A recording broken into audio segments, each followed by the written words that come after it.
A poor girl crouches down at the school fair, using her old skirt to hide her feet. The young billionaire asks why she isn't playing with the other children. She answers, "My mom didn't have any money, and I'm ashamed. They laugh at my old, dirty sneakers." He kneels down and starts crying when he sees her feet. It was a bright Friday, and Hope Elementary School was even more bustling than usual. The courtyard sparkled under the autumn sun, transformed by the magic of colorful balloons swaying in the breeze. Intertwined streamers hung from tree to tree, creating a festive canopy over the heads of the children running between food stands. The scent of fresh popcorn mingled with the sweet aroma of cotton candy, while lively music boomed through the speakers, inviting everyone to join in the celebration. Hope Elementary School was celebrating its founding anniversary. 40 years serving the community, shaping generations, planting seeds of knowledge that had blossomed into doctors, teachers, artists, and entrepreneurs. It was a special day, and all who had once walked its hallways were invited to return, relive memories, and reconnect with the place that had helped mold part of who they were. Among the guests who entered through the main gate that afternoon, one name in particular caused a stir among the older teachers. Ethan Parker, 25 years old, was now the face on business magazines, the young prodigy who had created an educational technology startup valued in the millions. But to Hope Elementary, he was simply one of its children who had soared to success. Ethan arrived discreetly, without the fanfare his name usually drew elsewhere. He wore a blue shirt with sleeves rolled to the elbows and dark pants, simple but elegant. His brown eyes surveyed everything with a blend of nostalgia and curiosity. He had returned not only to honor the event, but with a deeper purpose, to figure out how to use his success to benefit the place that had given him so much. "Mr. Parker, what a pleasure to have you back," exclaimed Mrs. Martinez, his former math teacher, now with silver strands sprinkled among her dark hair. "Your theorems are still legendary around here." Ethan smiled, hugging the woman who had believed in his potential when he himself had doubts. "You deserve all the credit, Mrs. Martinez. Your patience was what saved me from failing." As he strolled through the courtyard, each step brought a different memory. Near the water fountain, he had spilled juice on his uniform on his very first day of school. On the playground, he had scored his first goal in an inter-school tournament. In the science lab, he had discovered his passion for problem-solving. Hope Elementary wasn't just a building, it was a mosaic of moments that had shaped the man he had become. Principal Wilson, still the same gentleman with upright posture and a firm voice, gave an emotional speech about the school's journey. He spoke of challenges overcome, achievements celebrated, and Hope Elementary's unwavering commitment to providing quality education for everyone. At that moment, Ethan realized that no matter what improvements he planned to suggest, the heart of the school, its values, remained intact. After the formalities, the party spread across the campus. Old classmates reunited and shared life stories. Current teachers organized games for the children, while older attendees indulged in nostalgia in every corner. A band formed by former students played hits from different decades, creating the perfect soundtrack for that intergenerational celebration. Ethan spoke with staff members, both old and new, interested in understanding the institution's current challenges.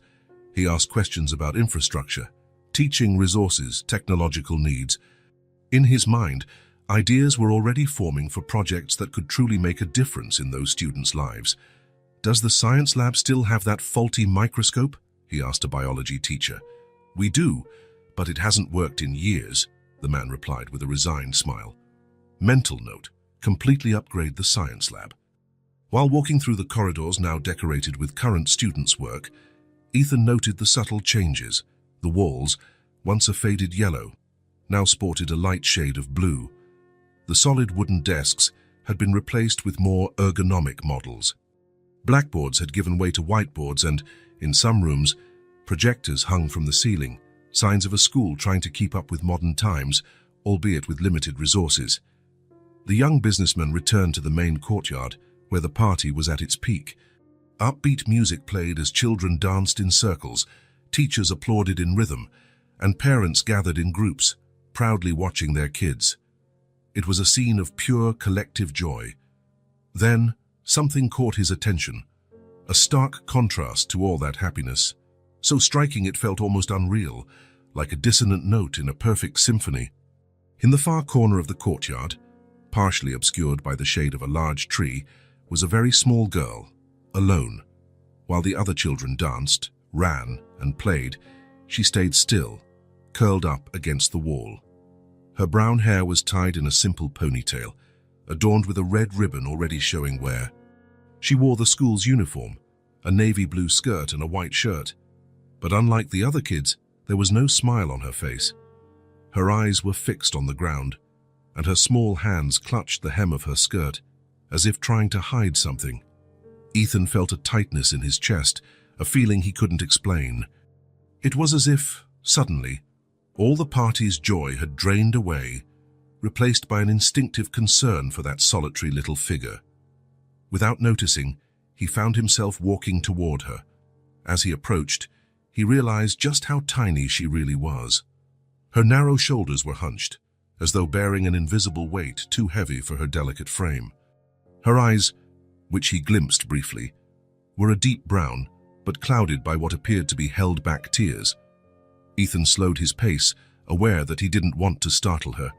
He stopped a few feet away and noticed she was acutely aware of his presence. Her body tensed even more, like a small animal ready to flee. "Hey there," he said softly, crouching down to her level. "Why are you here all alone? Isn't the party fun?" The girl's eyes met his for a fleeting moment before returning to the ground. Her fingers clutched the navy skirt hem more tightly. She didn't answer right away, and Ethan waited patiently, sensing that something important was happening there. When she finally spoke, her voice was so quiet he had to lean in to hear. "Everyone's laughing at my sneakers. They're dirty and old. My mom couldn't buy me new ones." Her words, spoken with a mix of shame and sadness, hit Ethan like a punch to the stomach. He discreetly glanced down and saw what she was trying to hide, a pair of white sneakers, now gray from wear, with partially detached soles and mended laces. In that moment, Ethan felt something awaken inside him, a blend of indignation and determination. He remembered his own childhood, when his family had also struggled financially after his father's death. He remembered what it was like to be judged for things beyond one's control, how words and looks could wound more deeply than any physical blow. He slowly stood up, his gaze sweeping across the courtyard full of happy kids. He noticed a small group of girls occasionally glancing over and whispering, some pointing discreetly. The typical behavior of bullying hadn't changed at all since his school days. Without another word to the girl, Ethan walked toward the center of the courtyard. His heart pounded, driven not by nerves, but by the certainty that he had to do something. He approached the table where the music teacher controlled the sound and asked to borrow the microphone. The man, recognizing the now famous alumnus, handed it over without question. The volume of the music was lowered, and all eyes turned to Ethan. Parents, teachers, staff, and children. The entire party suddenly on pause. "Good afternoon, everyone," he began, his firm voice echoing through the courtyard. "I'm happy to be back at Hope Elementary, the place that taught me much more than math or history. It was here that I learned about respect, kindness, and the value of every person." He paused, his eyes finding the group of girls who had been teasing the small girl in the corner. "But it looks like some of us have forgotten these fundamental lessons. You should be ashamed. That girl," he gestured subtly toward where she stood, "is braver than anyone here. She showed up today even knowing she might be judged. Sneakers don't measure anyone's worth. Respect does." A heavy silence fell over the courtyard. Some children looked down at their own feet, ashamed. Others exchanged confused glances. The adults present seemed equal parts surprised and thoughtful at the young businessman's words. Ethan handed back the microphone and walked toward the solitary girl. She looked at him now, wide-eyed, surprised and maybe a bit uneasy about the sudden attention. He crouched again to her level and extended his hand. "Would you like to dance with me?" he asked, a gentle smile on his face. The girl hesitated, eyeing his extended hand as if it might be a trap.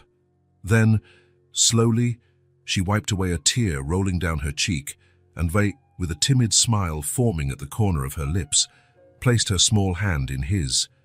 "Yes," she whispered, almost inaudibly. Ethan led her to the center of the courtyard. He signaled the music teacher, who immediately started up a cheerful song.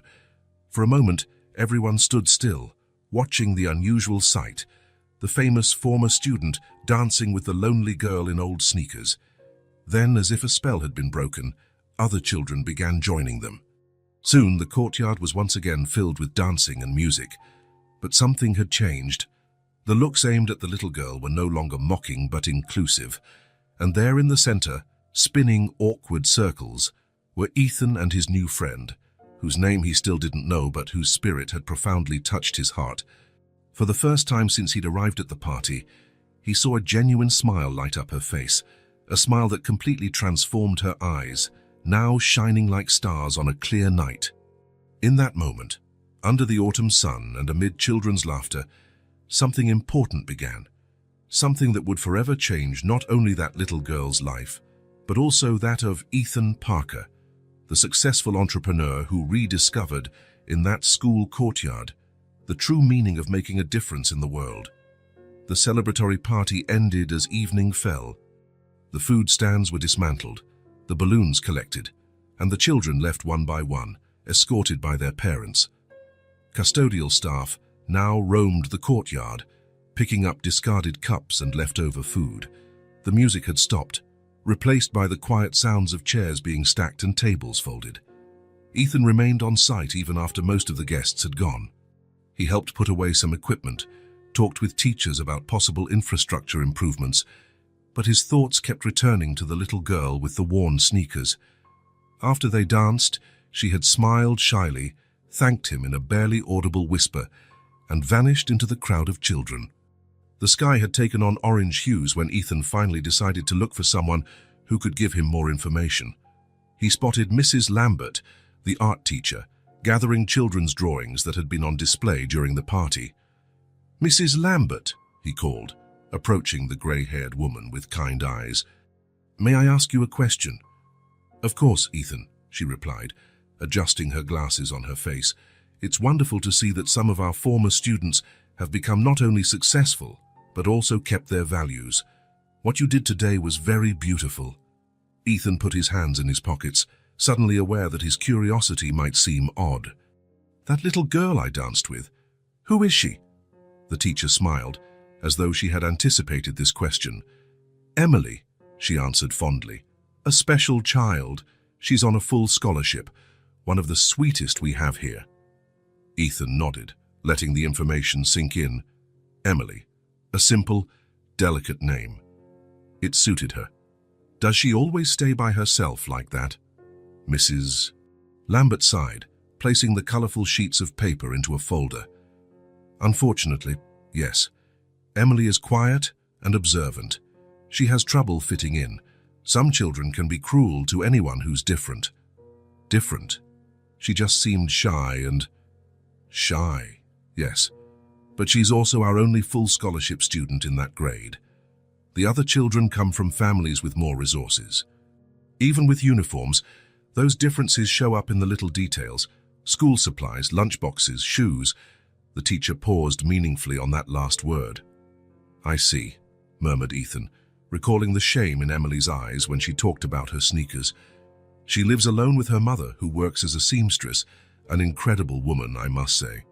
She does wonders with the little she earns, just so her daughter can get a quality education." Ethan felt a mix of admiration and sadness. He knew this reality well. His own mother had worked 2 jobs to support him after his father's death. "Does her mother know what happened today about the kids teasing her sneakers?" Mrs. Lambert shook her head. "Emily probably won't tell her. She hates to worry her mum." A silence settled between them, broken only by the distant sound of doors closing elsewhere in the school. Ethan looked out the window, noticing the first stars appearing in the darkening sky. An idea began to form in his mind. "Mrs. Lambert, would you happen to have their address?" The teacher paused what she was doing and looked directly at Ethan, her eyes probing his intentions. "May I ask why?" Ethan hesitated. He couldn't fully explain how he felt. only that he had to do something. "I want to help," he said finally. "It's not charity, I can't explain." She reminded me of myself as a kid. My mom struggled so hard to keep me in this school too. The teacher studied him for a few seconds, as though she could see through his words. Then her expression softened into a compassionate smile. "Come with me to the office." They walked through the now silent halls of Hope Elementary. Ethan noticed how the walls needed a fresh coat of paint, how some light fixtures had burnt out bulbs. More items for his mental list of improvements. In the administrative office, Mrs. Lambert opened a file and searched through it. While she flipped through documents, Ethan noticed a stack of worn textbooks on a nearby table. "Here it is," she said at last, writing something down on a small piece of paper. "They live in Maple Creek, not too far from here." She handed him the paper and added in a serious tone, "I'm trusting your judgment, Ethan. You were always a sensitive boy, despite that tough guy front. I just ask that you respect their dignity." Ethan tucked the paper carefully into his shirt pocket. "I promise." Before leaving, he turned back to the teacher one last time. "One more thing I'd like to know. Does Emily have any specific interests? Something she really likes?" Mrs. Lambert smiled, her eyes shining. "Drawings. She loves to draw. She has a natural talent for it, in fact. She creates entire stories through her drawings, but she often lacks the proper materials, colored pencils, markers, special paper." Ethan nodded, mentally adding another item to his to-do list. "Thank you for everything, Mrs. Lambert. No need to thank me." "And Ethan," she called when he was already at the door, "whatever you're planning, take it slow. Life hasn't given Emily and her mother many reasons to trust others." With that warning in mind, Ethan left the school. The night sky was now completely starry, and a cool breeze carried the scent of the school's garden flowers. As he walked to his car, he couldn't stop thinking about Emily, about the shy smile she had flashed when she finally allowed herself to dance, about how her eyes had briefly lit up before she slipped away again into the crowd. It wasn't just compassion he felt. It was a connection, a recognition. Under different circumstances, that might have been his story too. And maybe, just maybe, he was in a position to rewrite its ending. With that resolve, Ethan drove off, already planning his next visit, not to the school this time, but to the small house in Maple Creek, where a girl named Emily lived with her seamstress mother, drawing colorful worlds to escape the gray reality of worn sneakers and cruel glances. Saturday dawned with a clear sky and a gentle breeze, swaying the leaves along the streets of Maple Creek. Ethan drove slowly, checking house numbers, a small package on the passenger seat. He wore simple clothes, jeans, a white t-shirt and sneakers, in a conscious attempt not to appear intimidating. Maple Creek was a working-class neighborhood. Modest houses lined narrow streets, some in need of repairs, others maintained with clear care despite limited means. Children played on sidewalks, enjoying the weekend, while adults tended small gardens or washed cars. Ethan finally found the address. It was a small brick duplex, with a tiny front yard where a few wildflowers grew. The paint on the door was peeling slightly, but the doorstep was meticulously clean. A vine framed the front window, adding a bit of green that softened the home's modest facade. He took a deep breath before parking, wondering for the 100th time if he was doing the right thing. He didn't want to come across as intrusive or patronizing. Mrs. Lambert had been clear about respecting the dignity of that family, and that was his intention. But how to do so without seeming like he was meddling in lives that weren't his to interfere in? "Just a visit," he murmured to himself, picking up the package. "Just to see if they're okay." The path to the door was short, made of uneven stones laid over the soil. Ethan noticed small, colorful footprints here and there, probably Emily's, he thought, smiling. He rang the doorbell and waited, his heart inexplicably racing. To his surprise, it wasn't an adult woman who answered, but Emily herself. She opened the door just a crack at first, peeking out with a curious eye. But when she recognized Ethan, her face lit up with a smile that seemed to transform her entire expression. She opened the door fully, momentarily forgetting her shyness. "It's the dance man," she exclaimed, her eyes shining with joy. Before Ethan could reply, a female voice came from inside the house. Emily, who's at the door, honey? Quick footsteps approached, and a young woman appeared behind the girl. She wore an apron over a simple blouse, and her hair was tied in a practical bun. A needle and thread in her hands suggested she had been interrupted during work. Mom? It's the man who danced with me at school, Emily said, bursting with excitement that surprised Ethan, given how quiet and withdrawn she had been when he first saw her. The woman looked at Ethan with an initial expression of surprise, quickly replaced by a warm smile. Please, come in, she invited, placing a protective hand on her daughter's shoulder. I'm Grace, and Emily's mother. She hasn't stopped talking about you since yesterday. Ethan stepped inside, immediately noticing the contrast between the modest exterior and the cozy interior. Though the house was small, every inch had been transformed with careful attention. The walls, though simple, were decorated with children's drawings bursting with vibrant colors, clearly Emily's work. Fresh, well-ironed curtains framed the windows, letting in the morning light to brighten the space. Pots of green plants were strategically placed, adding life to the limited area. The furniture was basic and somewhat worn, but impeccably clean. A sofa with handmade cushions, a small dining table, improvised shelves neatly stacked with books. Ethan noted creative touches, fabric scraps repurposed into colorful pillows, recycled bottles used as vases, a wooden box reinvented as a coffee table. Your home is very welcoming, he said sincerely. Grace smiled, a hint of discreet pride in her eyes. We do what we can with what we have, she replied without a trace of self-pity. Please, have a seat. May I offer you some coffee? I just made some. That would be great, thank you. Emily perched on the edge of the sofa, watching Ethan curiously, lightly swinging her legs that barely touched the floor. While Grace went to the small kitchen, the girl leaned forward. Thank you for dancing with me yesterday, she said in a soft voice, as if sharing a secret. It was my pleasure, Ethan replied, genuinely touched by the child's sincerity. You dance very well. Emily giggled, covering her mouth with her hands, her cheeks flushing slightly. Grace returned with a tray holding 3 cups, 2 for adults and a smaller, colorful one clearly meant for Emily. She also brought some homemade cookies arranged on a simple but lovely plate. I want to thank you for what you did yesterday, said Grace, sitting next to her daughter. Emily told me how you stood up for her when the other kids were teasing her. Her eyes locked onto Ethan's with genuine gratitude. Not everyone would have cared. Anyone would have done the same, he replied, feeling slightly uncomfortable with the thanks. No, Grace disagreed gently. Not everyone would. It's easier to pretend not to see and just move on. A brief silence settled as they all sipped their drinks. Emily nibbled on a cookie, her eyes shifting between her mother and their visitor. Emily told me about your sneakers, Ethan ventured hesitantly, wanting to address the subject without sounding invasive. That must be tough, Grace nodded, showing no shame, only a quiet frankness. I work as a seamstress, she explained. I do small repairs, adjustments, and occasionally some new pieces when people order them. But it's getting harder these days. People prefer to buy new clothes rather than fix the old ones. A shirt rips, they buy another. A button falls off. Easier to throw it out.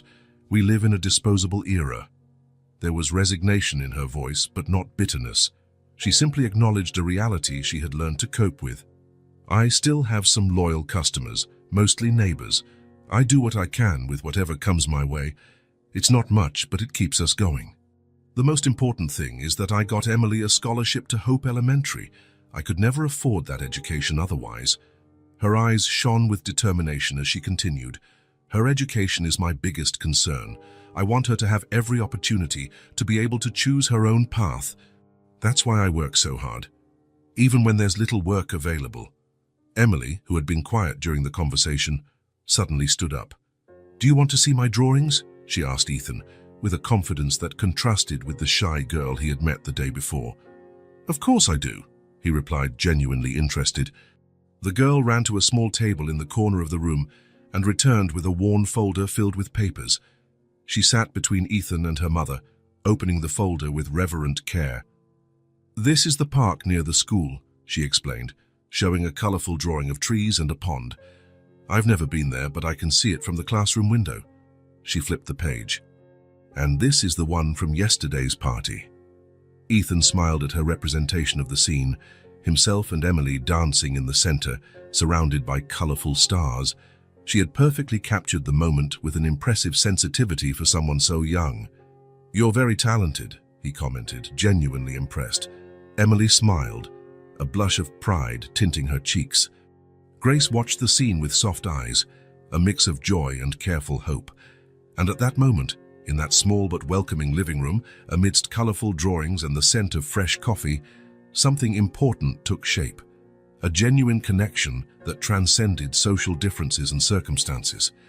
A bridge built by the kindness of an unexpected gesture at a school fair. The days following Ethan's visit were filled with thoughts of Emily and her mother. During meetings in his city office, while discussing projects and contracts, his mind often drifted to the small house in Maple Creek. The image of Emily proudly and enthusiastically showing her drawings remained vivid in his memory. On Tuesday, Ethan left work early and drove to the nearest shopping center. He walked through the aisles with a purpose, stopping at various stores. In each one, he carefully selected items, not necessarily the most expensive or flashy, but those that were practical and durable. At the school supply store, he picked out a beautiful pink and lilac backpack decorated with silver butterflies and stars that glinted in the light. It wasn't just pretty but also sturdy, with several pockets and reinforced straps, the kind any girl would love to have. In the stationery section, he chose hardcover notebooks, professional colored pencils, markers, erasers, pencil sharpeners, and a roomy pencil case. At the uniform store, he bought 2 complete sets of Hope Elementary uniforms, navy blue skirts, white shirts, sweaters for colder days, and knee-high white socks. He checked the sizing chart 3 times, wanting to be sure they would fit Emily perfectly. His final stop was the shoe store, where he spent extra time examining each option closely. He finally picked out a pair of black sneakers, comfortable and durable, just right for Emily to run, jump, and play in without worry. They weren't the trendiest or most expensive, but they were exactly what a kid her age needed to feel the same as everyone else. While the clerk wrapped the sneakers, Ethan reflected on his actions. He wasn't doing this out of pity or to feel good about himself. There was something about the quiet resolve of that family, about the dignity with which they faced their difficulties, that deeply resonated with him. Emily deserved to worry only about being a kid, not about worn-out sneakers or inadequate supplies. The following Saturday, with all the items neatly organized in his car trunk, Ethan again headed to Maple Creek. The day was cloudier than before, with gray clouds suggesting later rain. The streets were quieter, with fewer children playing outside. Arriving at Emily's house, he felt an unexpected nervousness. What if Grace took his gesture the wrong way? What if she saw it as an intrusion, implying she couldn't provide for her daughter? He took a deep breath, reminding himself that his intentions were genuine. He had to trust that they'd be understood in the same spirit. He rang the doorbell, waiting while discreetly adjusting his shirt. This time, Grace opened the door, her face registering surprise first and then a warm smile of recognition. "Ethan, what a pleasant surprise," she said, stepping aside to let him in. "Please, come in." "Thank you, Grace," he replied as he entered. "I hope I'm not bothering you." "Not at all. Emily just finished helping me tidy up and is reading in her room. She'll be thrilled to see you." The house felt even cozier than on the first visit. The aroma of something freshly baked filled the air, and Ethan noticed a small vase of wildflowers placed on the table. An old radio quietly played a gentle melody. "Emily!" Grace called out. "We have a visitor!" Light, quick footsteps came from down the hall, and soon Emily appeared, her face lighting up when she saw Ethan. She wore a simple dress, slightly too large, likely made by Grace using leftover fabric. "Hi, Ethan," she exclaimed, with none of the shyness from their very first meeting. "You really came back." "A promise is a promise," he said with a smile. "Besides, I brought some things I thought you might like." Emily glanced toward Grace, as though seeking permission to show excitement. Her mother gave a small nod. "They're in my car," Ethan continued. "May I bring them in?" "Sure," Grace replied, a note of caution in her voice. though she continued smiling kindly. Ethan stepped out briefly and returned carrying several bags. He set them down carefully on the living room rug, while Emily watched with wide eyes, and Grace wore an expression that was difficult to decipher: surprise, hesitation, and something deeper all at once. "Emily," Ethan began, kneeling so he was at her eye level, "remember when we first met at the school fair? You told me something important about your sneakers." The girl nodded, briefly lowering her eyes. "I've been thinking about that, and about how you draw so well, but maybe you don't have all the supplies you'd like." He started taking the items out of the bags, revealing them one by one. "So I brought some things for you." Emily's eyes grew even wider as she saw the school supplies, the uniforms, and finally the box with new sneakers. Her small hands touched each item reverently, as though she couldn't believe they were real. Grace stepped forward, her face showing a complex expression. There was gratitude, yes, but also a glint of pride in her eyes. "Ethan, this is very generous, but we can't—" "Please," he interrupted softly, now standing, looking her directly in the eyes. "It's not charity, it's admiration." The simplicity and sincerity of those words hung in the air between them.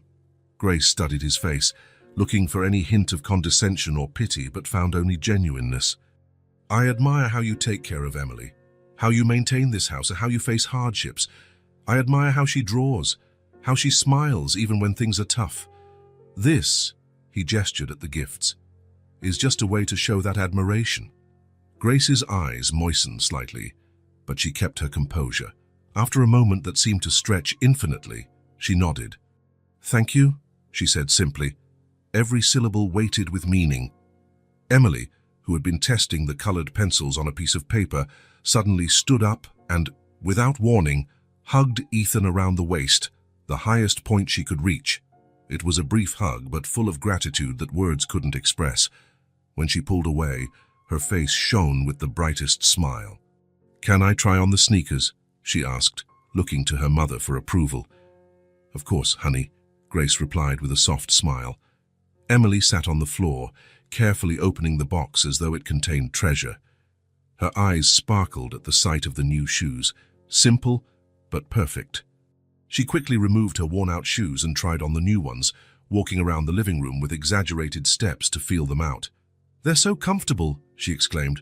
"Look, Mom, they're not too tight, not too big." Grace smiled, meeting Ethan's gaze with a new understanding. "They fit perfectly," she agreed. The rest of the afternoon was spent in pleasant conversation, shared tea, and Emily demonstrating how her new colored pencils brought her drawings to life even more vividly. When Ethan finally said his goodbyes, evening had set in outside, the first raindrops beginning to fall. At the door, while Emily tested out her new backpack in her room, Grace gently touched Ethan's arm. "Thank you," she repeated, this time with barely contained emotion in her voice. "Not just for the gifts, but for truly seeing Emily, for seeing both of us." Ethan nodded, fully understanding what she meant. "Thank you for having me today," he said sincerely. Grace smiled, and a smile that reached her eyes. "We should be the ones thanking you." And as he drove home through the rain, Ethan realized that in trying to help Emily and Grace, he had found something he hadn't known he was missing, a purpose beyond professional success, a connection that spoke to the truest part of who he was. A bond had begun. Simple as that, yet so profoundly significant. Monday morning arrived with a clear sky and birdsong, as though nature itself was celebrating alongside Emily the start of a new week. In her small bedroom, Grace carefully laid out Emily's new uniform on the bed. Perfect folds, the fabric still carrying that distinctive new clothes scent. "Emily, time to get ready for school," Grace called, stepping into the bathroom where her daughter was finishing brushing her teeth. The girl rinsed her mouth and ran to her room, her eyes lighting up at the sight of the uniform laid out on the colorful bedspread. She ran her fingers over the white shirt, marveling at the feeling of something new, cared for, and respectable. "It's so pretty, Mom," she whispered. Grace smiled, helping her get dressed. Every button was done up, every fold smoothed, every detail checked. When Emily finally laced up her new sneakers, she felt like she was wearing glass slippers, reminiscent of the Cinderella story her mother used to read to her. "How do I look?" she asked, spinning once in front of the small bedroom mirror. "Beautiful," Grace replied, her voice slightly trembling with emotion she tried to contain. "Perfect." In the kitchen, breakfast awaited: toast, scrambled eggs, and a glass of milk. Emily finished every bite, her stomach fluttering with excitement and nerves. Next to her plate sat the new pink and lilac backpack, already filled with hardcover notebooks, brand new colored pencils, markers, and all the supplies Ethan had brought. Grace brushed her daughter's hair with extra care that morning, pulling it into a neat ponytail with a ribbon that matched the backpack. Each gesture was a small celebration, a silent affirmation. Today would be different. "Ready?" Grace asked, helping Emily slip the backpack onto her shoulders. The girl nodded, a mixture of determination and apprehension in her eyes. Together, they walked to the school bus stop, the small hand holding the mother's firmly. When the yellow bus turned the corner, Grace knelt for one last hug. "Remember," she said softly, "you're wonderful, whether you have new things or not." Emily held her mother tightly, breathing in her familiar scent, a blend of simple soap and the ever-present fragrance of fabric from her sewing. "I love you, Mum." The bus stopped, its doors opening, and Emily climbed the steps. Through the window she waved at Grace, who remained at the curb until the vehicle disappeared around the next bend. On the bus, Emily felt the stares. They weren't the same as before, no mockery or pity, just curiosity, perhaps even a little admiration. An older girl smiled at her. A boy made room for her on his seat. Small kindnesses once reserved for other children, never for her. When the bus arrived at Hope Elementary, Emily took a deep breath before stepping off. The courtyard was as busy as ever, groups of kids chatting excitedly before the bell. For a moment, the old urge to shrink away, to find less visible corners, almost overcame her.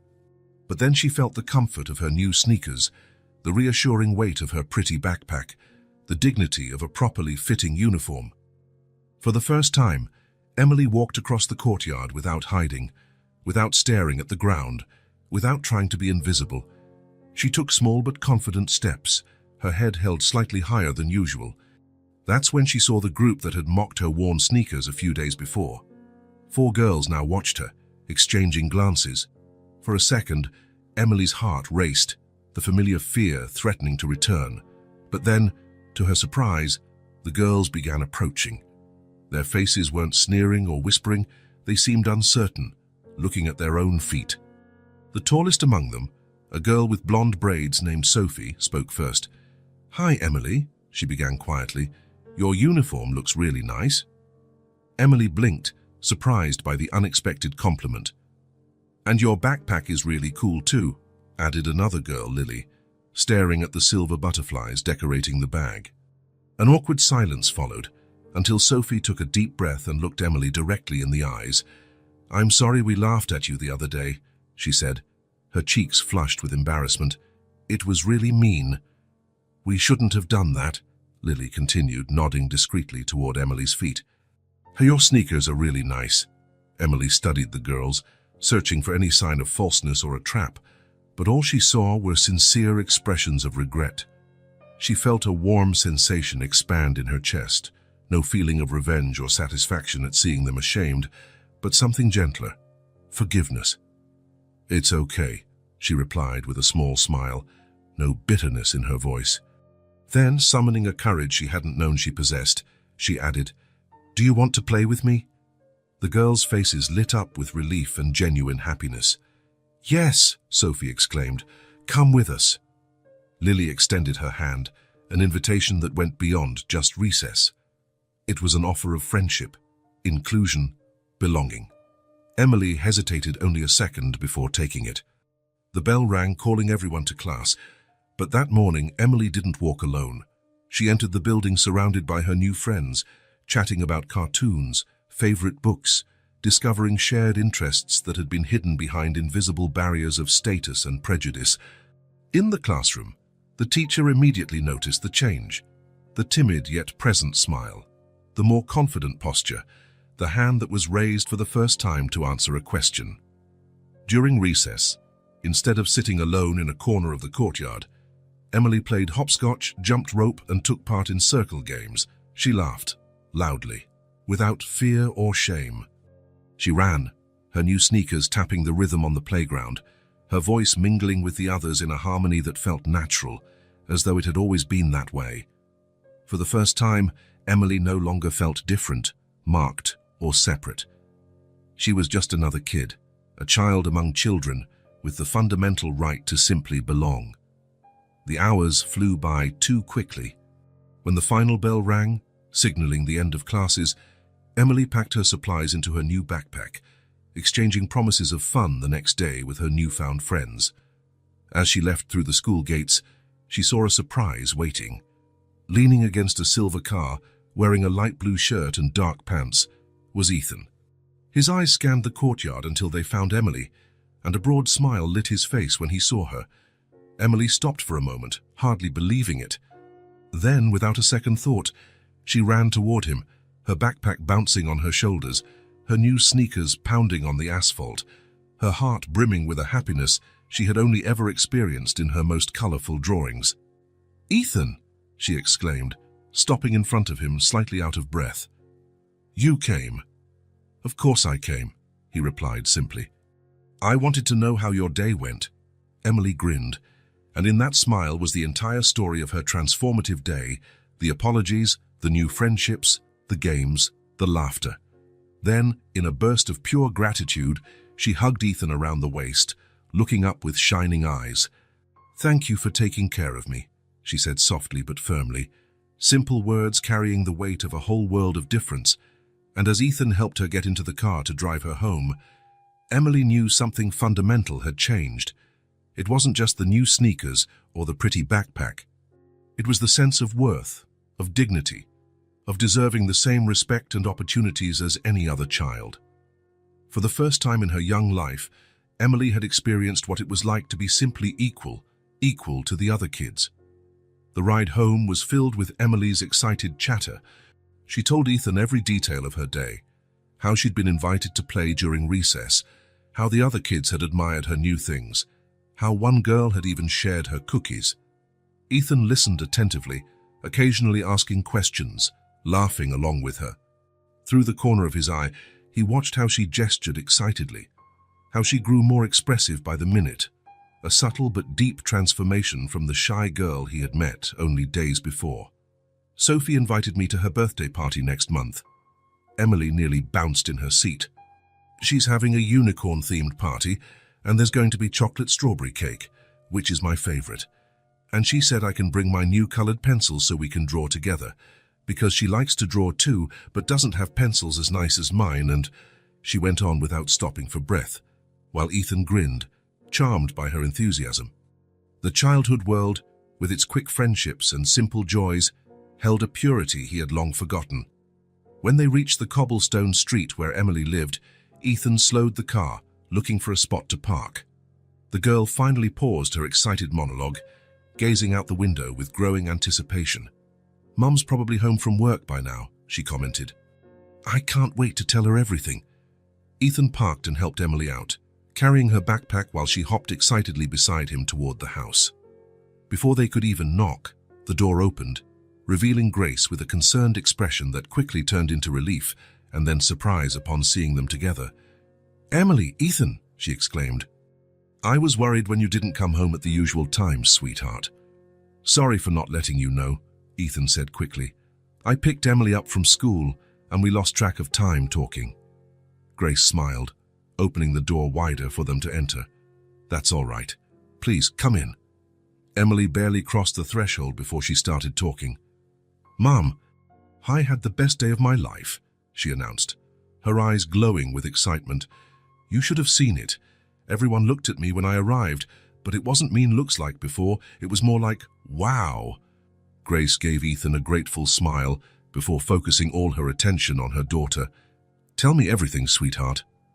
The three of them settled in the small living room. Emily sat between her mother and Ethan on the sofa, still in her pristine uniform, her feet swinging above the floor in her new sneakers. "Sophie, the girl who used to tease me about my old shoes. She apologized today, and Lily too. They said my new sneakers are pretty and my backpack too. Then they asked me to play with them. Grace listened intently, her fingers gently stroking Emily's hair, while Ethan watched the scene with a warm feeling in his chest. We played tag at recess, and I ran so fast in my new shoes that nobody could catch me. Then we made a drawing together, and the teacher put mine on the classroom wall because it was the best one, and everyone said I draw really well. Emily's excitement was contagious. Her voice rose and fell in waves of emotion. Grace smiled, absorbing every word, every excited expression on her daughter's face, as if she wanted to record the moment forever. At lunchtime, Emily went on, I sat with the girls. Before I always ate alone, but not today. Sophie shared her cookies with me, and Lily gave me a piece of her apple, and we talked about cartoons and books and our favorite colors. Her narration continued, detailing every moment, from how confident she felt answering a hard math question to how the other kids included her in a jump rope game during second recess. She spoke without pausing, reliving each instant with the intensity only a child can muster. Grace and Ethan occasionally exchanged glances above Emily's head, glances that acknowledged the deep significance of this seemingly ordinary day. Finally, Emily paused, taking a deep breath as though she needed to catch up on oxygen after so many words. She looked at her mother with a more serene expression, almost reflective, unusual for a child so young. "Mom?" she asked in a softer voice. "Yes, my love." Emily took her mother's hands in her own small ones, her gesture intensely expressive. "Today I shared cookies with the other girls, and nobody laughed at me." The simplicity of the statement contrasted with the depth of the feeling behind it. It wasn't just about playing or sharing snacks, it was about belonging, acceptance, dignity, concepts Emily might not know by name, but felt with her whole heart. Grace swallowed hard, her eyes welling up with tears that glistened but did not fall. She pulled her daughter into a tight hug, her chin resting on the child's soft hair, her body trembling slightly with contained emotion. "I'm so happy for you, my love," she whispered. So happy. When she finally let go, Grace was smiling through unshed tears, her eyes reflecting all the room's light, all the love she felt for her daughter, all the gratitude for the day Emily had experienced. Ethan watched quietly, feeling both included in the moment and like a privileged witness to something deeply intimate. The transformation he observed was not only in Emily's life, but also in Grace's, a mother watching her daughter finally taste a simple joy that every child deserves. Afternoon wore on. Golden rays from the setting sun entered through the simple curtains, creating a warm glow around mother and daughter still huddled on the modest sofa, which, in that moment, contained all the happiness in the world. Emily pulled away from her mother's embrace, her shining eyes meeting Ethan's. Without speaking, she reached out her arm to include him in the circle, a simple gesture that spoke louder than 1,000 words. And so the three of them remained, united not by blood but by something just as strong, a connection born of kindness, respect, and a recognition of each person's inherent dignity, no matter how small, no matter how seemingly insignificant in the eyes of the world. The following days brought a new routine for Emily. She no longer walked alone through the hallways or hid during breaks. Now she had friends to talk with, laugh with, and play with. At home, she spent hours drawing with her new colored pencils, creating vibrant worlds filled with smiling children, rainbows, and fantastic animals. Grace watched this transformation with a mix of joy and silent gratitude, noticing how Emily now hummed while drawing, ate with more appetite, and slept more peacefully. Ethan had also become part of this new routine, never intrusive or overwhelming, but present enough to make a difference. Sometimes he would pick Emily up from school and drive her home. Other times he would stop by on weekends with a new book or more drawing supplies, always respectful of Grace's boundaries, always careful that his gestures came across as genuine care, never as charity. One particularly sunny Saturday, Ethan arrived at Emily's house with a different idea. The sky was a deep, clear blue without a single cloud, and a gentle breeze rustled the curtains in the small living room where Emily was drawing, fully absorbed in her newest creation. "Good morning," Ethan greeted as he entered, welcomed by Grace with a warm smile that was becoming ever more natural. "Ethan!" Emily exclaimed, dropping her pencils immediately to run over. The quick hug she gave him had become a regular ritual. "Look what I'm drawing. It's an enchanted forest filled with fairies and elves.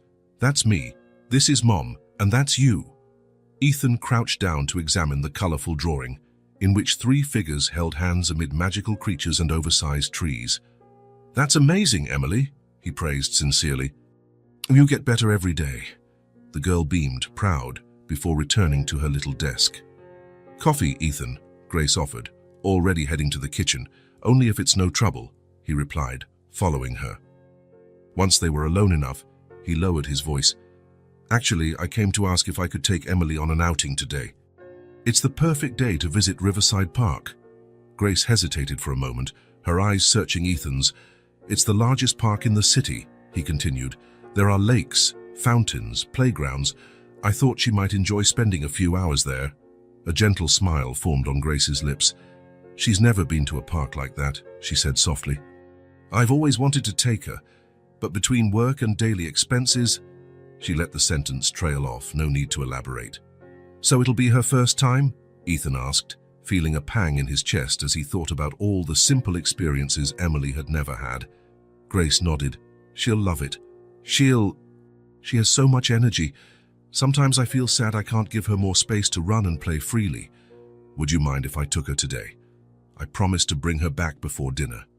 Grace looked through the kitchen door at her daughter, who now hummed softly as she colored, intensely focused. "That would be wonderful for her," she finally responded.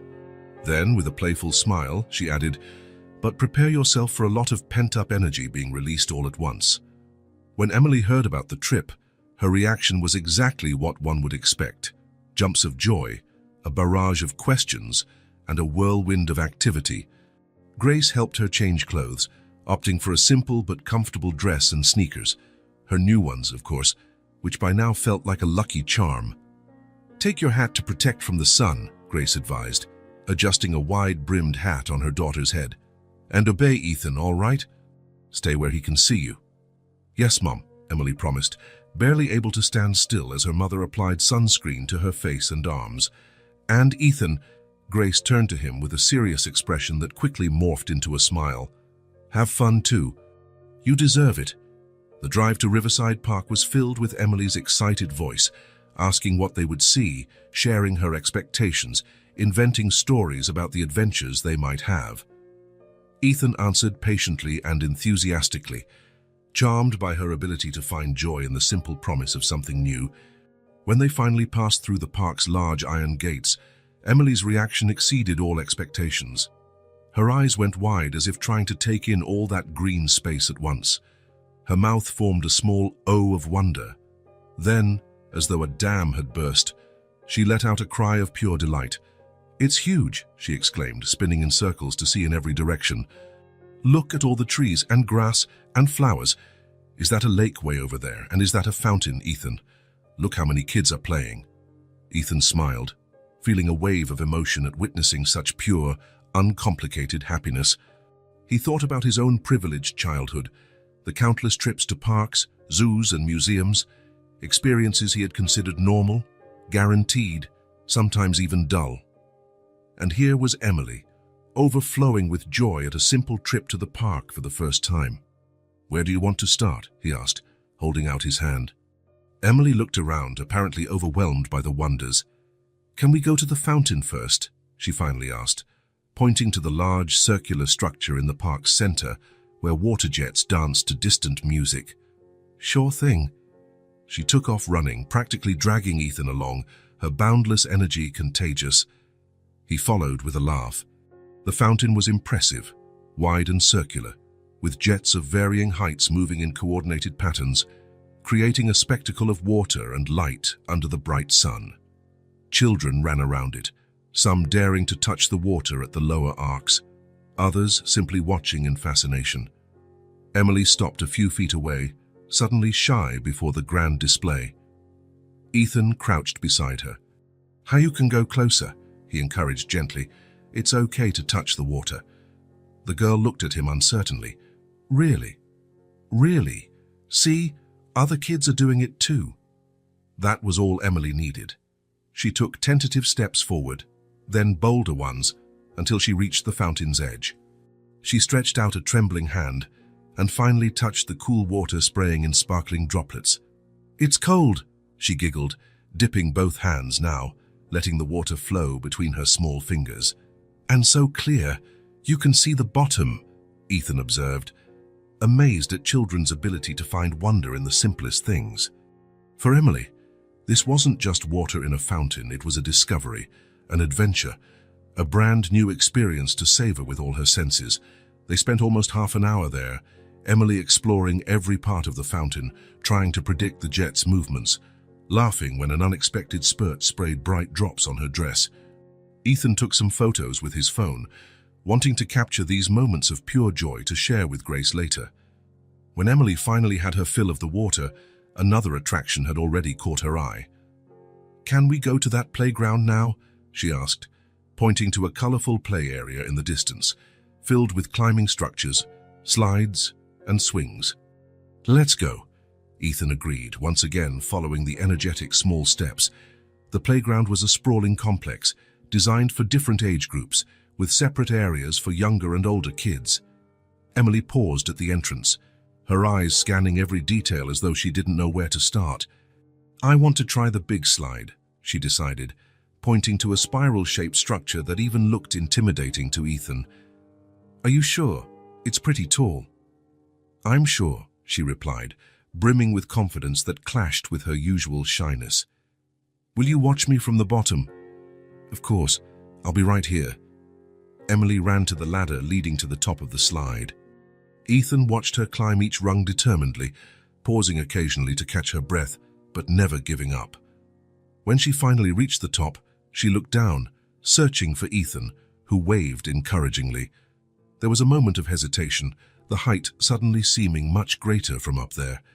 But then Emily took a deep breath, sat at the slide's entrance, and let out a squeal that was half fear, half excitement, as she launched herself into the spiraling descent. Ethan tracked her progress, his own heart pounding as she spun faster with every turn. Then she emerged at the bottom, hair disheveled, cheeks flushed, eyes shining with adrenaline and triumph. "I did it," she yelled, running up to Ethan. "Did you see? Was I super fast?" "I sure did. You were super brave and very fast," he praised, genuinely impressed by her courage. What followed was a marathon of activities. Emily wanted to try every swing, every seesaw, every climbing frame. She ran from one structure to another, her energy seemingly endless, while Ethan did his best to keep up, occasionally joining the fun when invited. "Push me higher," she'd call out on the swing, laughing as she went higher and higher into the sky. "Look, I'm balancing," she'd announce proudly, walking across a suspended rope bridge. "I made it to the top," she'd declare from the summit of a climbing wall. Morning gave way to afternoon before they realized it. Eventually, Ethan noticed signs that Emily's energy was finally waning, her steps slowing, her breathing heavier between activities. "How about we take a break for lunch?" he suggested, showing her the small cooler bag he had brought. "I've got sandwiches, juice, and some fruit." Emily nodded, suddenly aware that she was hungry. They found a bench under the generous shade of an old oak tree overlooking a lake where ducks calmly swam. Ethan took out neatly wrapped sandwiches, a bottle of fresh juice, and sliced apples. "Thank you," Emily said, taking her sandwich and biting into it eagerly. For a few minutes, they ate in comfortable silence, watching the ducks, feeling the light breeze rustle the leaves overhead, and observing the passing families enjoying the perfect day. "I've never been anywhere like this," Emily finally commented, her voice small but full of awe as she gazed across the park's greenery. Ethan felt a pang in his heart. A simple park visit, something so many children took for granted, was all for Emily, a monumental, extraordinary experience. "From now on, you can come whenever you want," he replied softly but firmly, a silent promise that days like this wouldn't just be exceptions but a regular possibility in her life. Emily looked at him, her face lighting up with a smile that still held a trace of her earlier flush from running around. "Really? We can come back another day?" "Sure, and we can explore other parts of the park." There's a botanical garden on the other side with all kinds of butterflies and flowers. In the summer, they even set up a small carousel near the lake. Emily's eyes shone at the possibilities. Then, as she munched on an apple slice, her expression turned thoughtful, almost adult in its seriousness. "Ethan," she started hesitantly, "can I tell you something?" "Anything, Emily." The girl fiddled with the hem of her dress for a moment, gathering her thoughts. "I've never met my dad," she said at last, her voice low but clear. "My mum takes care of me by herself. We don't have much, but she really loves me." Those simple words, spoken with the direct sincerity of a child, hung between them. There was no self-pity in her voice, only the acceptance of a reality she understood as normal. Ethan looked at her, resisting the urge to offer empty consolations or grand promises. Instead, he did what felt most important at that moment. He listened, just listened, fully, respecting the trust she placed in him by sharing something so personal. And in that attentive silence, Ethan understood everything. He understood the immense value of small acts of kindness in Emily's life. He understood the quiet strength of Grace, raising a daughter alone and still managing to keep her so sweet and resilient. He understood that real poverty wasn't about lacking material resources, but lacking love, something Emily clearly had in abundance. "Your mom is amazing," he said finally, carefully choosing each word. "And so are you." Emily smiled, seeming content with his simple response. She finished her juice and glanced again at the playground, renewed energy flickering in her eyes after their rest. "Can I play a little bit more before we go?" "Of course you can." And off she ran again to explore, to discover, while Ethan watched her with a new understanding and a new resolve forming in his heart. The afternoon continued, sun-drenched and perfect, as a little girl experienced the simple freedom of just being a kid in a park, running on the grass, touching the fountain water, climbing slides, and a young man discovered the profound privilege of being part of her journey, if only for a little while. The weeks following the park outing brought a new routine for the little family and for Ethan. Weekends became highly anticipated moments for Emily, who now knew there would always be a new adventure, another park to visit, a children's museum to explore, a movie outing followed by ice cream. Initially hesitant, Grace had grown accustomed to Ethan's regular presence in their lives, recognizing how much it meant for her daughter to have experiences she herself couldn't provide alone. But life rarely follows the paths we plan. On an otherwise ordinary Wednesday, Grace woke up feeling strangely tired. She attributed it to overwork. She had taken on more sewing commissions to make the most of the approaching holiday season. She ignored a mild dizziness upon getting up and the persistent headache, focusing instead on preparing Emily's breakfast and getting her ready for school. "Mom, are you okay?" Emily asked during breakfast, her observant eyes noticing her mother's pale face. "Just a little tired, sweetheart," Grace answered with a forced smile. "Nothing a good cup of coffee won't fix." But the coffee remained untouched, her stomach protesting at its mere smell. Even so, she got up resolutely, helped Emily finish getting ready, and accompanied her to the school bus stop as she did every morning. "Have a good day, my love," she said, hugging her daughter tightly before watching her climb onto the yellow bus.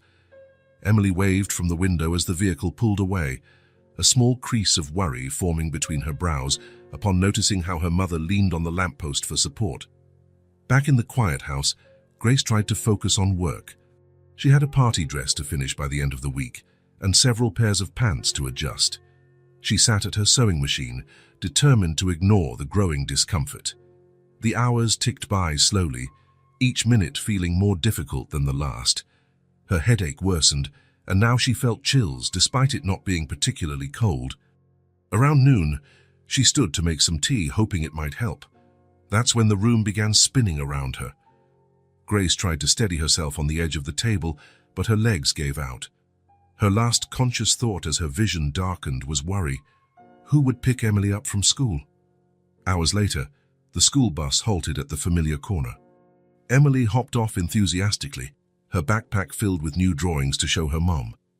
She hurried along the sidewalk, excited to share the praise she'd received from her teacher for a writing assignment about the park trip.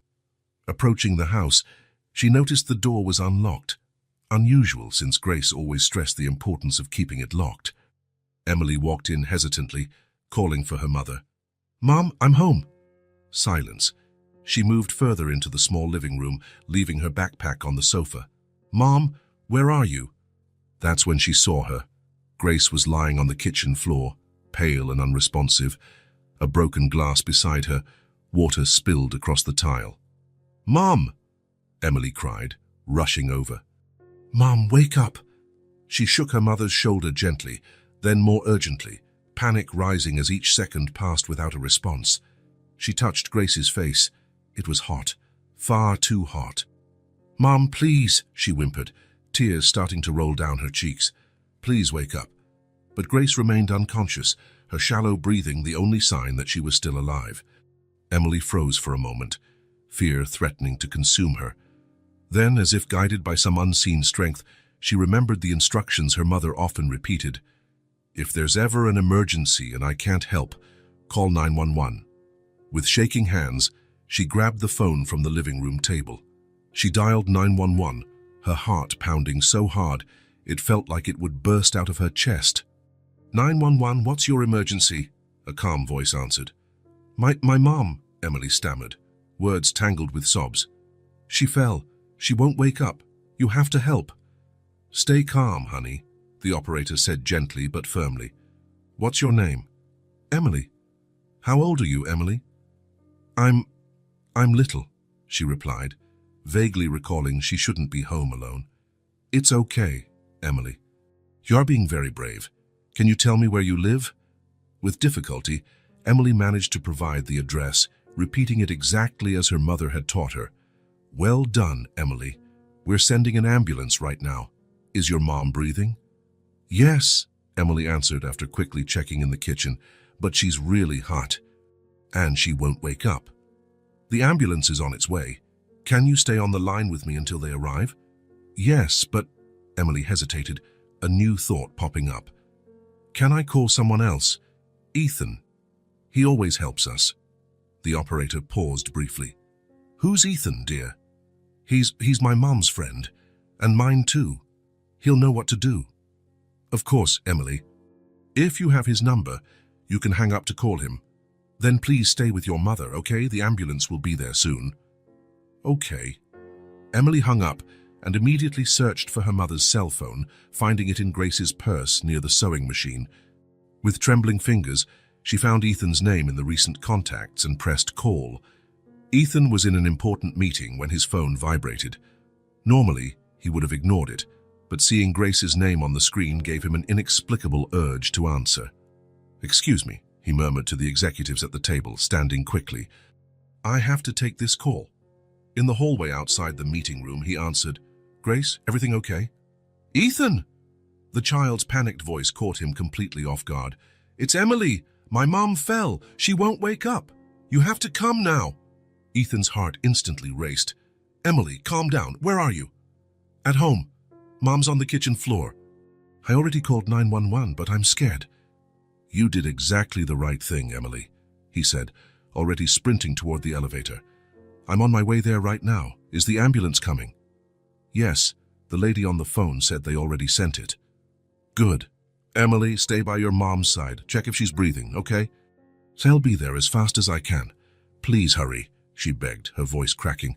"I'm so scared." "I know, sweetheart. You're being very brave. I'll be there in a few minutes." Ethan hung up, rushing to the parking lot, his heart pounding against his chest.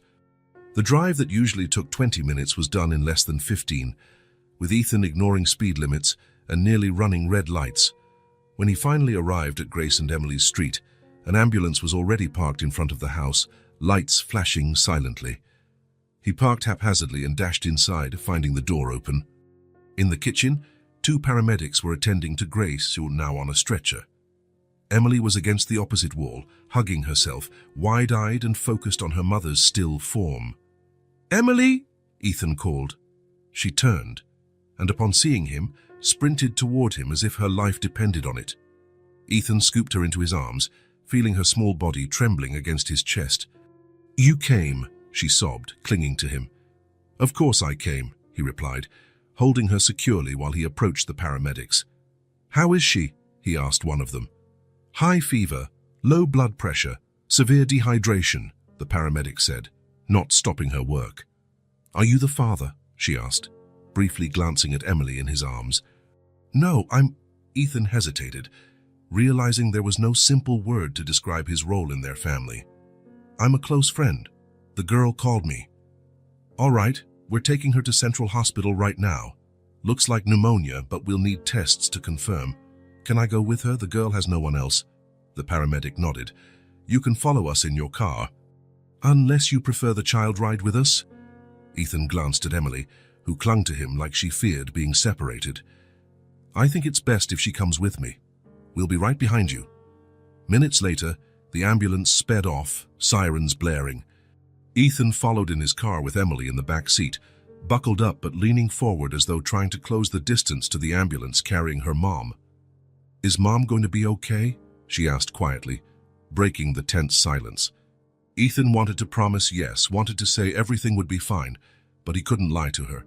"The doctors will do everything they can, Emily. Your mom is strong. We'll be right there with her." At the hospital, the organized chaos of the ER swallowed them up. Grace was taken in immediately, while Ethan and Emily were directed to a waiting area with forms to fill out and questions to answer. "Do you know if she has any insurance?" asked the receptionist.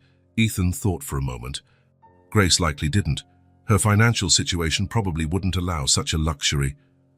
"I'm not sure," he said. "But please don't worry about that now. I'll cover whatever expenses come up." He filled out the forms with what information he knew. Emily, sitting next to him, her small face pale with worry. When he finished, he knelt down to her level. "Are you hungry? Thirsty? I can get you something at the cafeteria." Emily shook her head. "I just want my mom," she whispered. Ethan nodded, sitting beside her and wrapping a protective arm around her shoulders. "I know, sweetheart. We'll wait here together, okay?" The hours dragged on. By early evening, a doctor finally appeared, calling for relatives of Grace Miller. Ethan stood, holding Emily's hand. "How is she, doctor?" The physician, a middle-aged man with dark circles under his eyes, looked at them seriously but not alarmingly. "Severe bacterial pneumonia, complicated by exhaustion and dehydration. She was probably sick for days, ignoring the symptoms. Will she be okay?" Emily asked in a voice so low it was almost inaudible. The doctor knelt down, looking directly at the child. "Your mom needs to stay in the hospital for a few days to get IV antibiotics and plenty of rest. But yes, she will be fine." The relief was so great that Ethan felt his legs go weak. He squeezed Emily's hand and she let out a small sob of relief. "Can we see her?" Ethan asked. "She's sleeping now because of the medication, but you can go in for a few minutes. Then I suggest you take the child home to rest. Her mom probably won't wake up until tomorrow." They were led through white, sterile corridors to a room where Grace was resting, hooked up to monitors and an IV drip. She looked small and fragile against the hospital linens, but her breathing was steadier, and color was beginning to return to her face. Emily approached tentatively, glancing back at Ethan as if asking permission. He nodded encouragingly. "You can hold her hand, Emily. She'll like knowing you're here, even if she's asleep." The girl gently touched her mother's hand, her tiny fingers wrapping around Grace's. "Mom," she whispered, "I did what you taught me to do. I called for help. Ethan's here with me. We're going to take care of you now." Ethan felt a lump in his throat.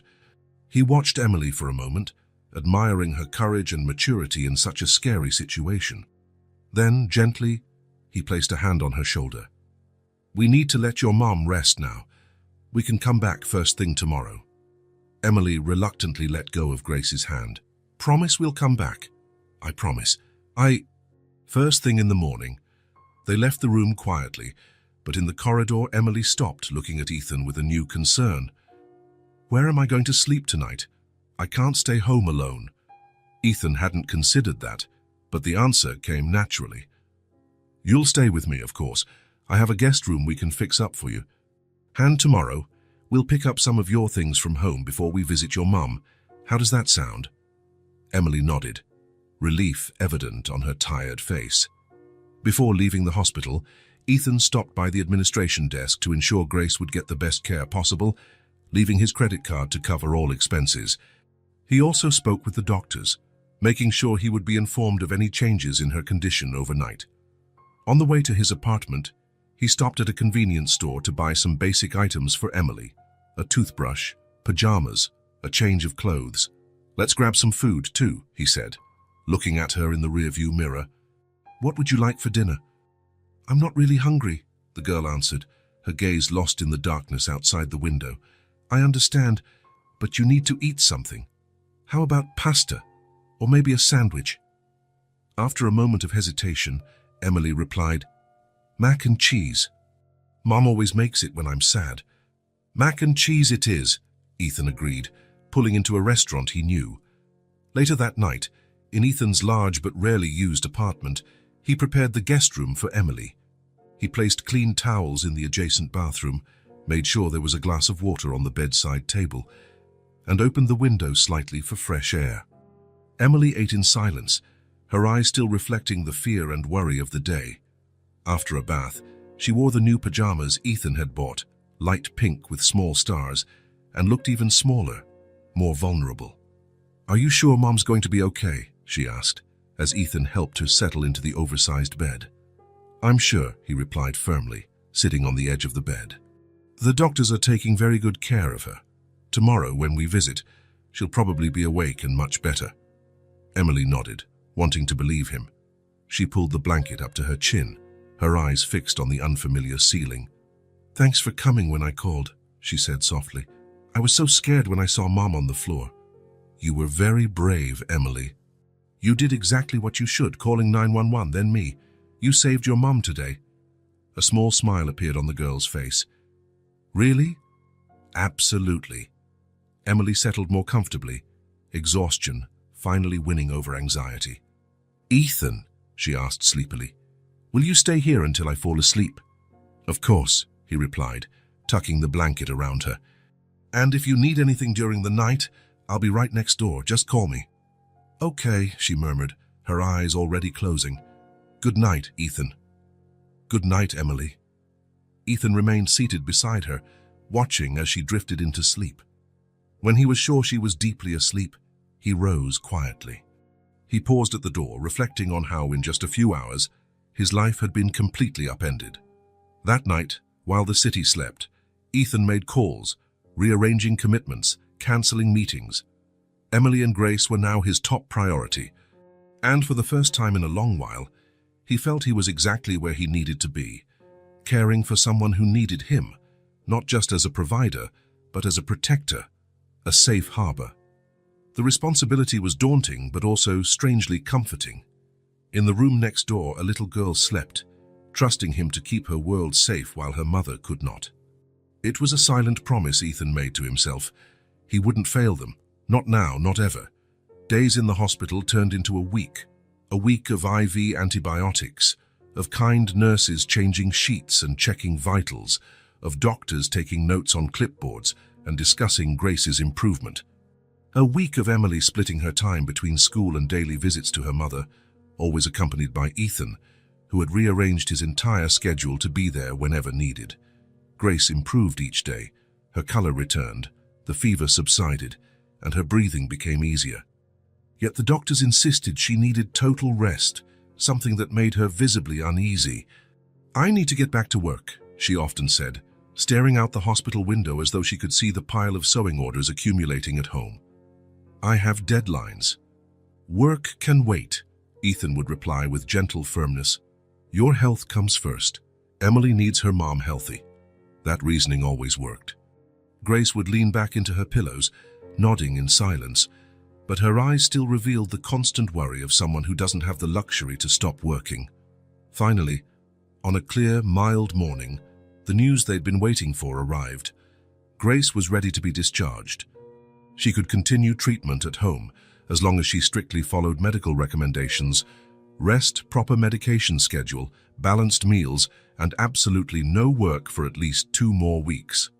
2 weeks? Grace repeated, looking at the doctor as if he'd suggested something impossible. "Doctor, I can't stay off work that long. I'm a freelance seamstress." If I don't work, I don't earn.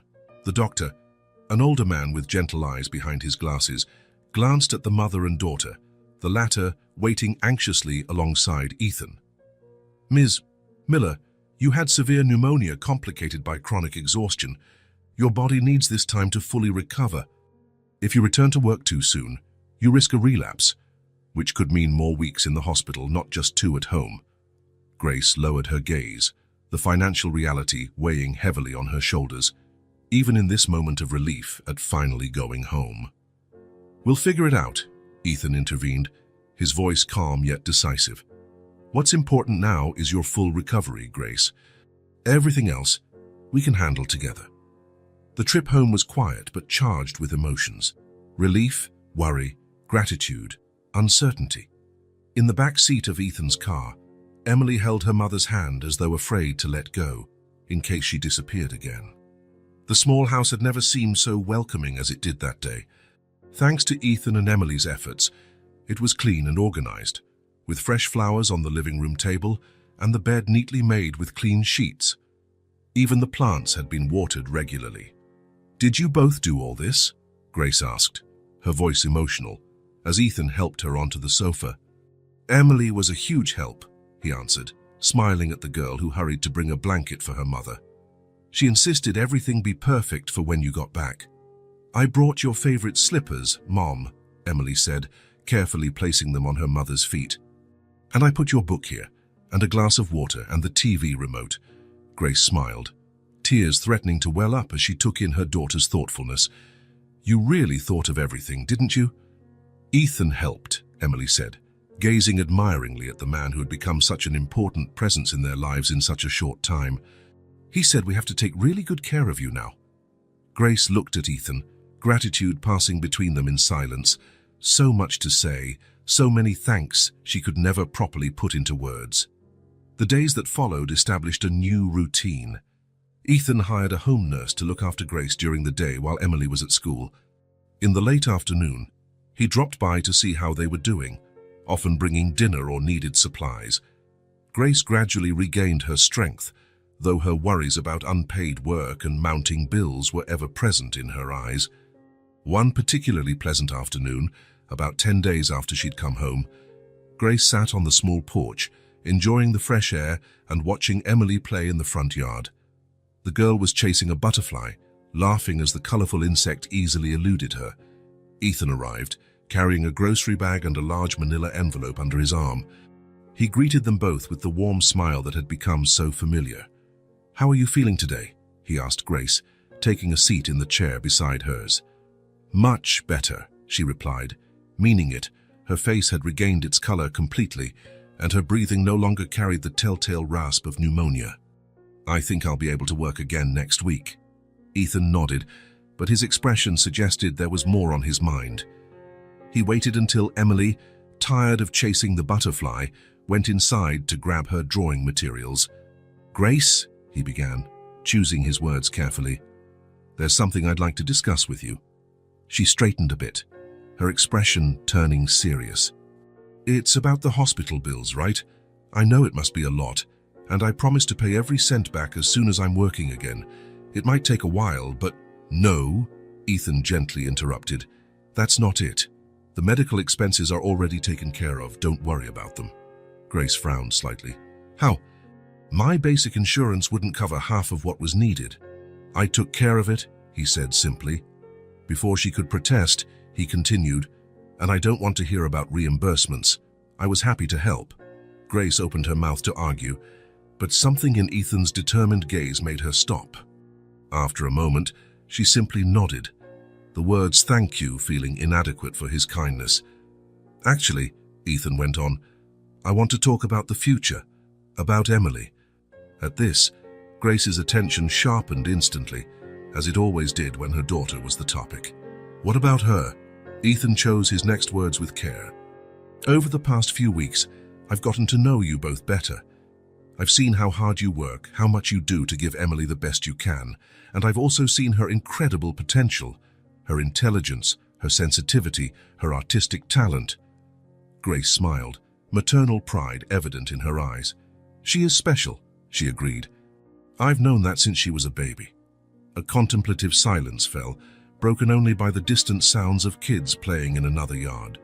Grace gazed at the horizon, where the sun was slowly beginning to set, painting the sky in orange tones. I never had the chance to study, she said at last, her voice quiet but clear. I had to start working early to help my own mother.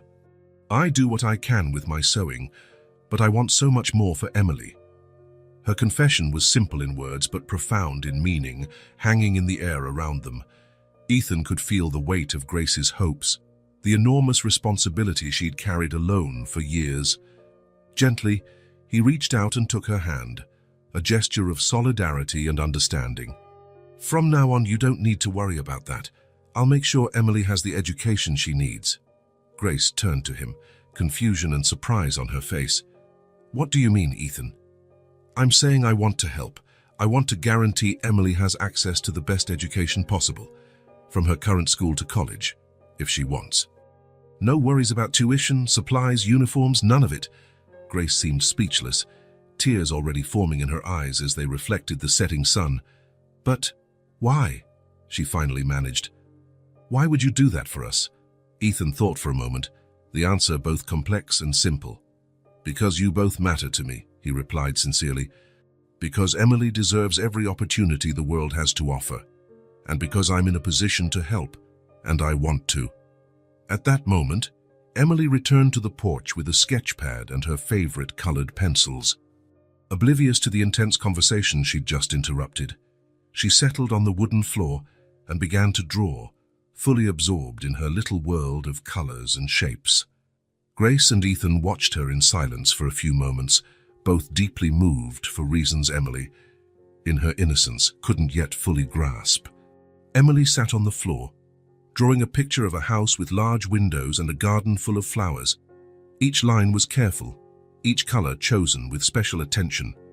The tip of her tongue peeked out of the corner of her mouth, a sign of her intense concentration. Ethan settled beside her, watching affectionately as the drawing took shape under her small, skillful fingers. "So you really love drawing, huh?" he asked quietly. She nodded, smiling without taking her eyes off the paper, adding another flower to the colorful garden. Grace observed them from her chair, her heart overflowing with contradictory emotions. Gratitude, relief, a twinge of wounded pride at not being able to provide all this on her own, but above all, a new hope for the future unfolding before her. Then, Ethan took a deep breath and spoke calmly. "Emily, there's something very important I want you to know. From now on, I'm going to take care of your education, all the way until college, if that's what you want. You'll have everything you need to learn and grow." The girl finally looked up from her drawing, her pencil hovering mid-air. Her large, expressive eyes shone with a mix of surprise and, was it hope? "Really, Ethan?" she asked, her small voice laden with controlled emotion. "Really?" he affirmed, the seriousness of his promise evident in his gaze. "You'll never again feel different from the other kids. You'll study without worries, and you'll have everything you need. Your mum can breathe a bit easier." Emily glanced quickly at her mother, as if seeking confirmation. Grace, tears silently rolling down her cheeks, nodded with a trembling smile. What happened next was pure, instinctive emotion. Emily dropped the pencil she'd been holding, momentarily forgetting her drawing, and leapt into Ethan's arms, her small arms barely reaching around his neck. "Thank you, Ethan. Thank you so much," she whispered against his shoulder, her simple words bearing the weight of newly discovered dreams and once unimaginable possibilities. Ethan returned her hug, feeling her tiny body tremble slightly against his, not from fear or sorrow, but from a wave of emotion so great it seemed impossible for such a small body to contain. Over Emily's head, his eyes met Grace's. They were no longer strangers brought together by circumstance, nor just friends united by exchanged kindnesses. They were something more profound, more permanent, a family forged not by blood, but by choice, by care, by a mutual commitment. The sun finally set on the horizon, casting its last golden rays over the small porch. In that perfect moment, three hearts beat with a new rhythm of hope. Hope for a future that, for the first time, looked wide, bright, and full of possibilities. Weeks turned into months. Spring gave way to summer, and summer now showed the first signs that autumn was approaching. In that time, much had changed in Emily and Grace's life. Grace was fully recovered, her health restored thanks to proper rest and medical care. She'd returned to her sewing work, but under very different conditions. Ethan had helped her set up a small atelier in the back of the house, equipped with a new sewing machine and quality materials. He'd also introduced her to some contacts who needed specialized services, expanding her clientele beyond the local neighbors. Emily, on the other hand, was flourishing. At Hope Elementary, she was no longer the shy, withdrawn girl hiding in corners. She participated actively in class, had friends, and her drawings often graced the school's bulletin boards. Every Tuesday and Thursday, she took art classes at a studio downtown, a gift from Ethan Chown, who recognized her extraordinary talent. As for Ethan, he had found something his professional success had never given him: a greater purpose, a genuine connection, a chosen family. It was Sunday, and Grace's house was filled with wonderful smells.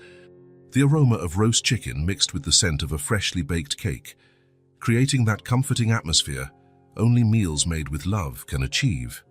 A gentle breeze came in through the open kitchen window, slightly swaying the white curtains. The home's simple kitchen table was covered with a floral cloth, Grace's handiwork, each corner embroidered with small flowers. On it were colorful plates, neatly set, and a special meal lovingly prepared: rice, beans, roast chicken, and an orange cake at the center. It was a day of celebration, exactly 6 months since Ethan had come into their lives at the school fair. Grace made the final touches, arranging the food with care when the doorbell rang. Emily, who was drawing in the living room, immediately dropped her pencils and ran to the door. "I'll get it, Mum," she shouted, her quick footsteps echoing through the small house. Opening the door, her face lit up with the smile she always reserved for that special visitor. "Ethan!" He stood there holding a bottle of freshly made juice in one hand and a small wrapped package in the other.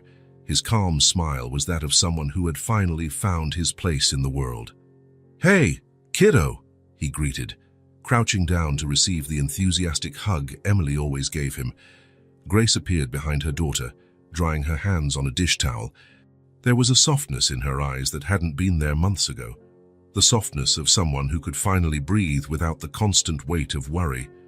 "Welcome," she said, approaching him for a grateful embrace, a gesture that had become second nature among them. Ethan walked in, handing the juice to Grace. "Hope you like passion fruit and orange." "I made it this morning. They're my favorites," Emily exclaimed, tugging on his hand. "Come see, I made a new drawing." Before being pulled into the living room, Ethan handed the small wrapped gift to the girl, almost forgot. "This is for you." Emily's eyes went round with excitement at the unexpected surprise. She carefully unwrapped the package to reveal a set of professional watercolor pencils, the kind real artists use. "Wow," she whispered, touching each pencil reverently. "They're the prettiest I've ever seen." "Your art teacher told me you're ready for more advanced techniques," Ethan explained, delighted at the girl's genuine happiness. Emily thanked him with another tight hug, then grabbed his hand again, determined to show him her latest masterpiece. In the living room, on the coffee table, lay a detailed, colorful drawing, the three of them sitting together at a table, hearts floating around them. Each detail had been lovingly rendered: Grace's favorite blouse, Ethan's occasional glasses, Emily's hair tied with the ribbon she'd received the week before. "It's us," Emily announced proudly, though it was obvious. "A family." The word hung in the air for a moment, profound and moving. Neither adult corrected her or questioned it. In many ways, it was true. They had become a family, not by blood or traditional definitions, but through invisible bonds of affection, respect, and the daily decision to be there for each other. "It's beautiful, Emily," Ethan praised sincerely. "You captured everything perfectly." Grace called them to the table where lunch awaited. They took seats that, without formal agreement, had become their usual spots, Grace at the head, Emily and Ethan on either side. Over lunch, their laughter was light, stories flowed naturally, and the atmosphere felt suspended in time, simple, genuine, and full of warmth. They talked about the previous week, plans for the next D, and the small everyday events that are, when woven together, formed the fabric of their intertwined lives. Emily spoke excitedly about her upcoming art presentation at school, about how her teacher had praised her shading technique. Grace shared how a new client had loved an especially elaborate party dress she'd sewn. Ethan talked about progress on the Hope Elementary Library renovation project he was funding in honor of his former literature teacher. As they finished eating and enjoyed the orange cake Grace had baked using her grandmother's recipe, Emily fixed Ethan with a shining gaze, a special sparkle in her eyes that appeared whenever she had something important to say. "Ethan, can I say something?" she asked, suddenly shy. He smiled, leaning in slightly. "Of course." Emily took a deep breath, as if gathering courage for a big announcement. "You're my best friend in the whole wide world." The simplicity and sincerity of her statement touched everyone at the table. Grace fought back tears, moved by her daughter's ability to express such genuine feelings. Ethan chuckled, not out of mockery, but from sheer joy, the joy of being loved so fully and unconditionally by such a pure heart. "And you're the best friend I could ever have, Emily," he replied with equal sincerity. Then he looked at Grace, his eyes conveying more than words ever could. "Thank you for letting me be part of this," he said, gesturing to include the table, the house, the three of them. "This is what matters." Grace nodded, fully understanding. In that instant, it wasn't about money or donations or promises. It wasn't about a wealthy man helping a needy family. It was about belonging, about bonds built on respect, nurtured day by day through small acts of care and mutual consideration. After dessert, Emily insisted on showing Ethan her latest project, an illustrated book she was creating, inspired by the bedtime stories her mother used to tell. Grace took the chance to start on the dishes, the sound of running water providing a comforting backdrop to the domestic scene. Later, when the sun began its descent in the sky, casting golden rays through the small kitchen window, the three of them went for a short walk around the neighborhood, a Sunday ritual they had settled into in recent weeks. Emily walked in the middle, holding both Ethan's and Grace's hands, occasionally skipping or twirling, her boundless energy infectious. And so, with the memory of freshly washed dishes still echoing in their minds and the sun bidding a gentle farewell to the day, they ended the celebration like a small family of souls who had chosen each other, who had met in the unlikeliest of circumstances and decided to stay together. Because sometimes the happy ending isn't in grand events or dramatic changes. Sometimes the happy ending, or rather the happy beginning of a new story, is a simple lunch with the right people, in the right place, with whole hearts full of gratitude. For Emily, who once crouched alone in a corner of the school courtyard, ashamed of her worn-out sneakers, this was the happy ending she deserved, and the start of limitless possibilities just beginning to take shape on the horizon of her life. If this story touched your heart, subscribe to the channel and turn on notifications so you don't miss the next ones. Leave a like, because it helps this story get recommended to more people. See you in the next story.